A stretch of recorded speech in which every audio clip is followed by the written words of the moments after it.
Global headlines have highlighted the recent drama in Cancun as taxi drivers have acted against Uber drivers and even the riders at times. From full-out attacks to roadblocks, the violence is a black eye on one of the largest tourist zones in the world. The history of taxis versus Ubers in Mexico has a long history of violence, from attacks at the Mexico City airport to killings in Monterrey.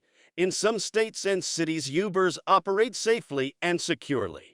In others, cartel involvement has made things dangerous for all. Cancun has been in the news lately because of the violence during high season and the return of post-COVID travel. But the drama has occurred for years. In 2017, a narco banner was placed in Cancun threatening to kill all Uber drivers. The state has flip-flopped back and forth from allowing Uber to banning it. The flip-flop is the effect of bribes paid to the government from the taxi union, which is becoming publicly supported by organized crime. Currently, the government has reinstated Uber, and the taxi union and organized crime groups are not pleased, countering with violence almost daily. Taxi driver organizations have long played a role in organized crime in Mexico and across the globe.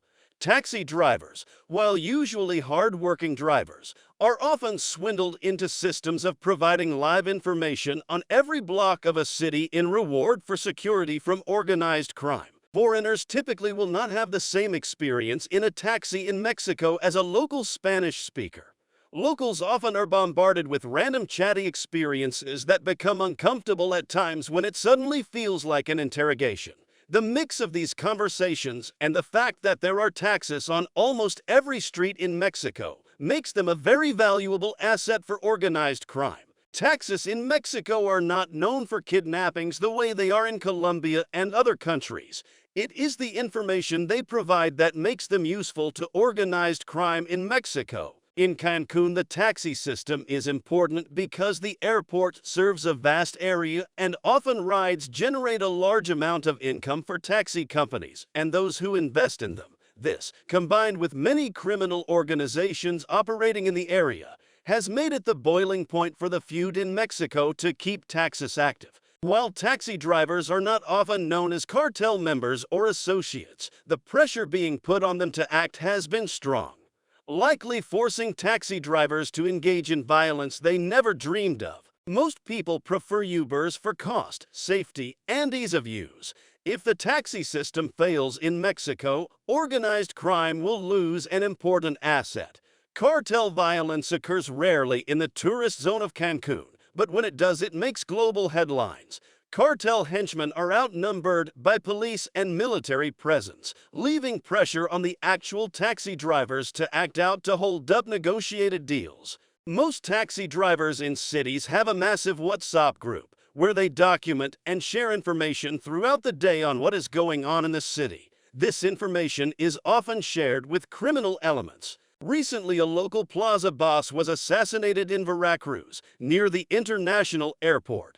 He was killed for a tit-for-tat feud with a local cjng cell, but the taxi drama was also involved. The local boss had strong ties to politics in the state and helped keep Ubers banned in Veracruz.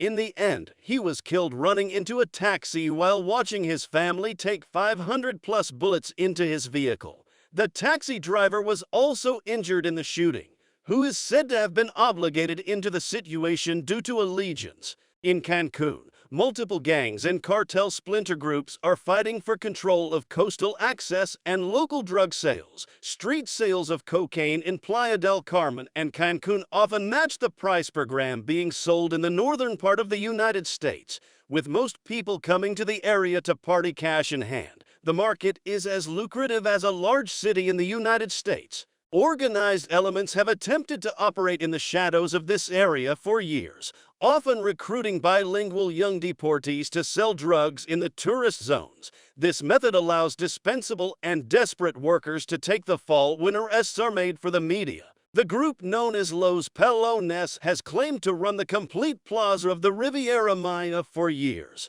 Cartel Jalisco New Generation and Sinaloa factions continually dispute that, with gang-on-gang violence happening on the outskirts of the cities at times. Recently, news reports emerged that the local Cancun prison was under dispute by the Los Pelones, the Sinaloa cartel, and members of the Cancun cartel. The Cancun cartel is rarely mentioned in the media, but had a strong presence for years in the area.